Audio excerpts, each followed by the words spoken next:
Olá pessoal, bem-vindos à disciplina Física Moderna 1 e neste vídeo a gente vai falar sobre a dilatação do tempo que acontece segundo a relatividade restrita. Para analisar essa dilatação temporal, a gente vai utilizar um relógio um pouco diferente.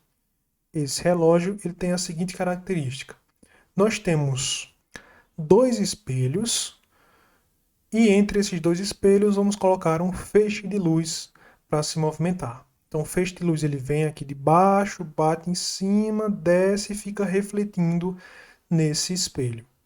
Quando o feixe sai aqui do espelho de baixo, chega no espelho de cima, a gente tem um tique, e aí quando ele desce, a gente tem um taque.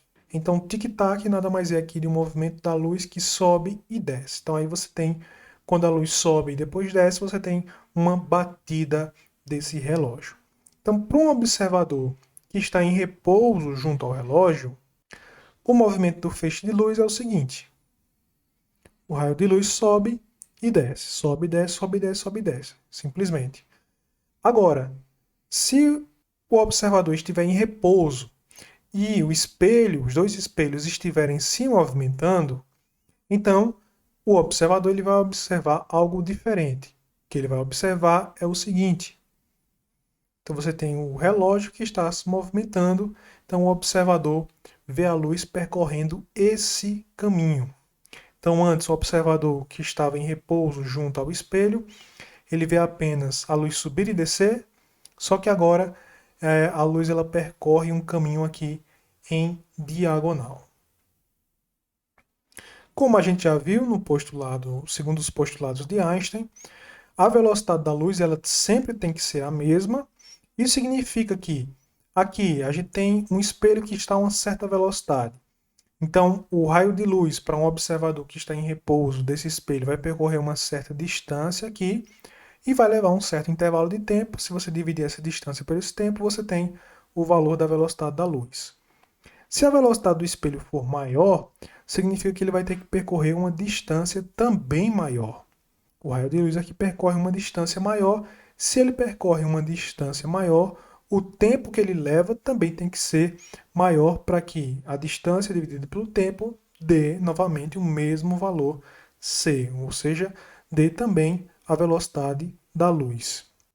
Então, o que acontece aqui com o raio de luz? Vamos considerar apenas uma batida, ou seja, quanto tempo demora para esse raio de luz subir e depois descer. Aqui a gente vai ter a distância percorrida, né, pelo raio de luz, ela vai ser c vezes ΔT. Então, c é a velocidade do raio, ΔT é o tempo total que levou aqui para o raio de luz subir e descer. Então, a distância que ele percorre é c ΔT. Enquanto isso, o espelho ele se movimenta uma distância que é a distância v ΔT. V é a velocidade do espelho, ΔT é o mesmo tempo aqui que levou para o espelho, para a luz, né, subir e descer entre os espelhos. Agora, para um observador que está em repouso junto ao espelho, a luz ela só subiu e desceu. Portanto, ela percorreu uma distância que é c vezes ΔT'. O ΔT' é o tempo que levou para a luz subir e descer em relação a esse referencial. Então aqui nós temos mais explicitamente esses dois referenciais. Então eu tenho um referencial que está em repouso e outro referencial que está se movimentando junto com o espelho. Então nesse referencial aqui, o referencial S. O referencial S é o referencial que está em repouso. Nesse referencial, quem está nesse referencial observa a luz fazendo esse movimento, percorrendo essa distância c ΔT. Enquanto quem está aqui no referencial S', que é o referencial que está em repouso em relação aos espelhos, ou seja, é um referencial que se movimenta em relação a S, né, com a velocidade v, quem está nesse referencial vê a luz apenas subir e descer. Então, novamente, eu tenho dois referenciais. O referencial em repouso e o referencial que é o mesmo referencial dos espelhos que está em movimento. Em relação ao referencial do repouso, a luz faz esse movimento. em relação ao referencial S', que é o referencial dos espelhos, a luz faz esse movimento. Vamos tentar calcular esses dois tempos, ΔT e ΔT', e ver se eles têm alguma relação um com o outro. Então, para o observador S, a luz percorre o caminho diagonal, portanto, o tempo para um tique em S pode ser obtido da seguinte forma. Então, aqui, para o observador S, a luz percorre esse caminho. Vamos analisar só o tempo de subida, que é o tempo correspondente a um tique. E aí, para o observador S, nós vamos ter o seguinte. Utilizando aqui o teorema de Pitágoras, nesse triângulo, aqui eu tenho um triângulo, né? Nós vamos ter C ΔT sobre 2. Por que ΔT sobre 2? Porque aqui é metade do tempo, né? ΔT é o tempo total que leva para essa luz subir e descer.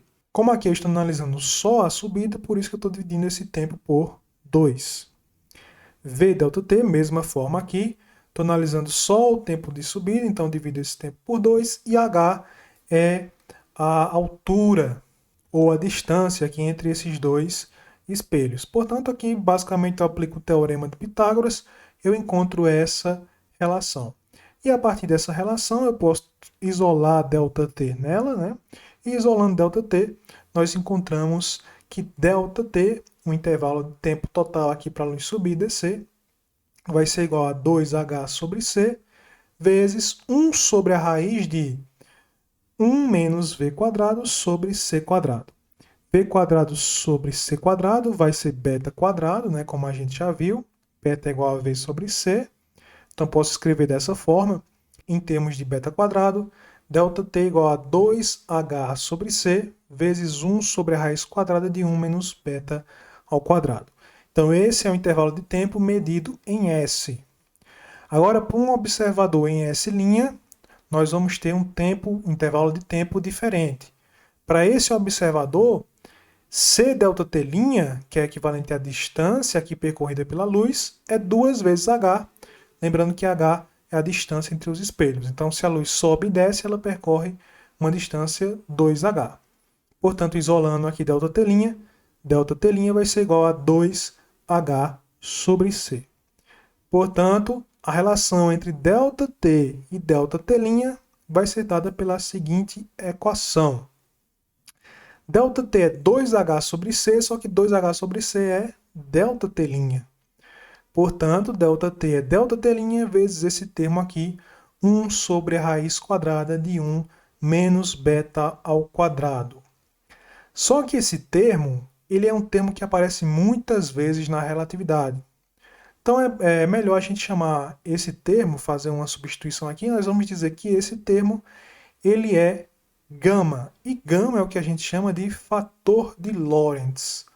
Então, gama, o fator de Lorentz, é igual a 1 sobre a raiz quadrada de 1 menos beta quadrado. Portanto, a relação que existe entre ΔT e ΔT' é essa aqui.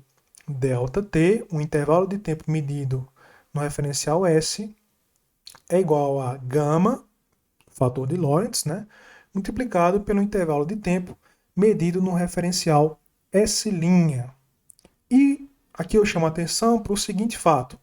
O fator de Lorentz ele vai ser sempre maior que 1, uma vez que a velocidade v ela sempre vai ser menor que a velocidade da luz. Então, aqui a velocidade v, que é a velocidade do espelho, né, a velocidade horizontal do espelho, ela é sempre menor que a velocidade da luz.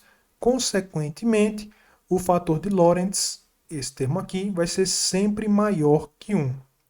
E se o fator de Lorentz é sempre maior que 1, nós podemos concluir que, para esse caso, ΔT, o tempo medido em S, vai ser maior que o tempo medido em S'. Então, aqui a gente pode fazer as seguintes conclusões. Se a luz tem que andar mais, só que ela não pode ter uma velocidade maior que C, a velocidade dela sempre tem que ser, não pode ser nem maior nem menor, sempre terá que ser igual a C, então ela tem que levar mais tempo para atingir o espelho e, consequentemente, dar uma batida. Só que, para quem está no referencial do relógio, né, o referencial S', vai observar isso aqui. Então, para quem está no referencial do relógio, a luz ela só sobe e desce, né, na vertical. Ela não tem um movimento diagonal, como o que aparece para quem está no referencial S. Portanto, concluímos que o tempo passa de forma diferente para os dois observadores. Então, quem está aqui nesse referencial, que é o mesmo referencial do espelho, para essa pessoa, para esse observador, o tempo vai ser menor do que para essa pessoa aqui, que está no planeta Terra, observando essa nave espacial se movimentando. E nesse caso a gente vai ter uma distância maior que a luz tem que percorrer, portanto ela vai também levar um tempo maior. Consequentemente, o tempo ΔT' é o menor intervalo de tempo. Esse tempo aqui, medido em S', é o menor intervalo de tempo e, além disso, é um intervalo de tempo que é medido no mesmo lugar. Então, para um observador que esteja aqui no referencial S', ele vai observar a luz saindo, batendo lá e voltando para o mesmo lugar. Diferentemente do que acontece aqui nesse observador que está em S. Ele vê a luz saindo desse ponto, mas quando ela volta, ela já vai estar em outra posição. Então, nesse caso aqui, ΔT' é o menor tempo e também é o intervalo de tempo que é medido no mesmo lugar. E é por isso que a gente diz que ΔT' é igual a ΔT0. Consequentemente, nossa expressão fica assim, ó, a relação entre os tempos. ΔT é igual a gama ΔT0. E esse ΔT0 é um intervalo de tempo importante, que é o chamado intervalo de tempo próprio. Então, aqui a gente tem o tempo próprio ΔT0. O tempo próprio, ele sempre é o tempo que é medido entre dois eventos que acontecem no mesmo lugar. E também sempre é o menor intervalo de tempo. Então, essas são as características do tempo próprio. Só que nem sempre o tempo próprio vai ser o tempo do referencial S'. O tempo próprio ele pode ser um tempo que é medido no referencial S. Vamos ver um exemplo aqui. Então, digamos que a gente tem um trem. Esse trem ele vai passar por esse observador, que é o meu referencial S. Então, esse observador está em repouso, enquanto o trem se move com a velocidade v em relação a S. Um outro observador que está no trem está no referencial S', que é o mesmo referencial do trem. Então, esse referencial aqui, S', está se movimentando com a velocidade v. E aí, esses dois observadores vão medir o tempo que leva para o trem passar pelo observador S. Então, passar por essa posição aqui.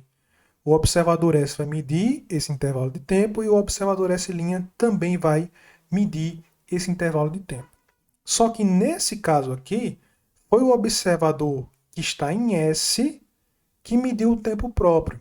Por quê? Porque ele mediu o tempo no mesmo lugar.